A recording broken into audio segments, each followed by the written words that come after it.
श्रीमती शर्मा एक पारंपरिक भारतीय सास थी, जो एक संयुक्त परिवार में अपनी बेटी और दामाद के साथ रहती थी। वह हमेशा अपने दामाद राहुल से प्यार करती थी और उसे अपने बेटे की तरह मानती थी। लेकिन एक रात कुछ ऐसा हुआ जिसने सभी को हैरान कर दिया। गर्मी की रात थी और परिवार के सभी लोग बिस्तर पर जा चुके थे। श्रीमती शर्मा, जिन्हें गर्मी के कारण नींद नहीं आ रही थी, कुछ ताजी हवा लेने के लिए लिविंग रूम में चली गई। उसने राहुल को सोफे पर बैठा अपने लैपटॉप पर काम करते हुए देखा। श्रीमती शर्मा राहुल के पास, क्या तुम भी अभी तक जाग रहे हो? उसने उससे पूछा। हाँ माँ जी, मैं थोड़ा काम कर रहा हूँ, राहुल ने मुस्कुराते हुए जवाब दिया। श्रीमती शर्मा उसके पास बैठ गईं और वे बातें करने लगे।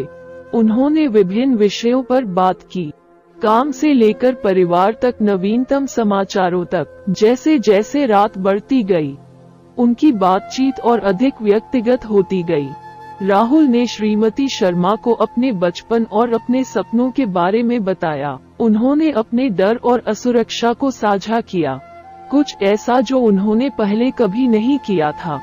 श्रीमती शर्मा ने धैर्य से सुना और उन्हें दिलासा और प्रोत्साहन के शब्द दिए। जैसे जैसे रात गहरी होती गई, श्रीमती शर्मा को राहुल के प्रति एक अजीब सा आकर्षण महसूस हुआ। वह उसकी सुगठित काया और आकर्षक व्यक्तित्व को देखे बिना नहीं रह सकी।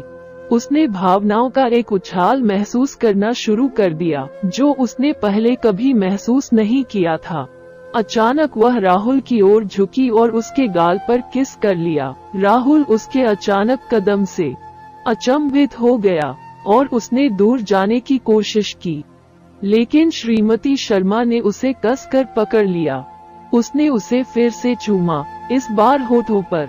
राहुल हैरान था और समझ नहीं पा रहा था कि क्या करे। उसने उसे दूर धकेलने की कोशिश की, लेकिन श्रीमती शर्मा बहुत मजबूत थी।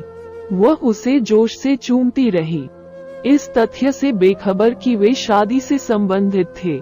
श्रीमती शर्मा ने राहुल को सोफा पर लिटाकर उसके कपड़े निकालने लगी और बड़े ही प्यार से उसे मनाने लगी। राहुल छूटने की कोशिश कर रहा था, पर श्रीमती शर्मा राहुल को कस के बाहों में दबाए हुए थी और राहुल को लगातार जोश में चूमती रही।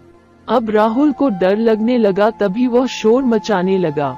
शोर से राहुल की पत्नी और परिवार के बाकी लोग जाग गए। वे लिविंग रूम में पहुंचे, लेकिन श्रीमती शर्मा और राहुल को आपत्तिजनक स्थिति में पाया।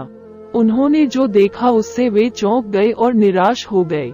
श्रीमती शर्मा को अपनी गलती का एहसास हुआ और उन्होंने सभी से माफी मांगी। वह अपने किए पर शर्मिंदा थी और अपने किए पर पछता रही थी। राहुल की पत्नी ने अपनी मां को माफ कर दिया और आगे बढ़ने की कोशिश की, लेकिन इस घटना ने उनके रिश्ते पर गहरा असर छोड़ा। उस दिन के बाद से श्रीमती शर्मा और उनके परिवार के बीच चीजें पहले जैसी नहीं रही। इस घटना ने उनके प्रति उनके विश्वास और सम्मान को चकनाचूर कर दिया था और वे उसे अंदर नहीं देख सकते थे। दोस्तों, हमारी यह कहानी अगर आपको पसंद आई है तो वीडियो को लाइक और शेयर करें और हमारे चैनल को सब्सक्राइब करें। फिर मिलते अगली ऐसी ही स्टोरी में।